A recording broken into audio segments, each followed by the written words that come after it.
95 में इसी भोपाल में था। राष्ट्रीय स्वयंसेवक संघ का एक पथ संचलन था। एक कार्यकर्ता जिसका नाम मैं नहीं ले रहा हूं, राष्ट्रीय स्वयंसेवक संघ का एक सक्रिय कार्यकर्ता था। उसके साथ उसका 5 साल का बेटा था। वो भी हाफ पैंट, सफेद शर्ट और टोपी, काली टोपी पहनकर हाथ में इतनी सी रूल लेकर आया।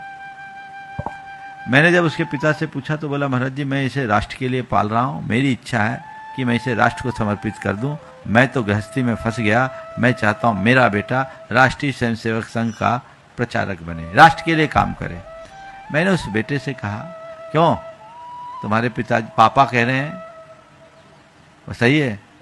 छोटते ही बेटे ने कहा, महाराज श्री क्षमा कीजिए, हमारे पापा नहीं हैं, ये हमारे पिताजी हैं। 5 साल के बच्चे, मैं चौक मंदिर में था, ये हमारे पापा नहीं पिताजी हैं। मैंने कहा ठीक है, तुम्हारे पिताजी कह रहे हैं कि तुम्हें प्रचारक बनाएंगे, कभी तुम्हारे पिताजी भी ऐसे कहते थे, उनने शादी कर ली, तुम भी कर लोगे क्या? अरे महाराज जी क्षमा कीजिए, मेरे पिताजी की शादी नहीं हुई, शादी में तो बर्बादी है, मेरे पिताजी का विवाह हुआ है। 5 साल का बच्चा।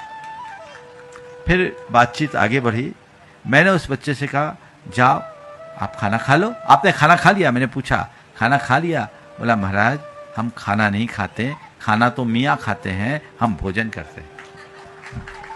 एक 5 साल के बच्चे के मुख से ये बात सुनकर मैं हतप्रभ रह गया। ये संस्कार पिता के दिए हुए संस्कार थे। ऐसे संस्कार यदि बच्चों में घोंट घोंट के भर दे तो बच्चे आपसे विमुख कभी नहीं जाएंगे।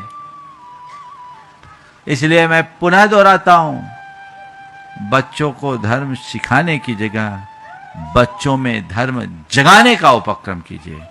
जब धर्म जगेगा, जीवन बदलेगा।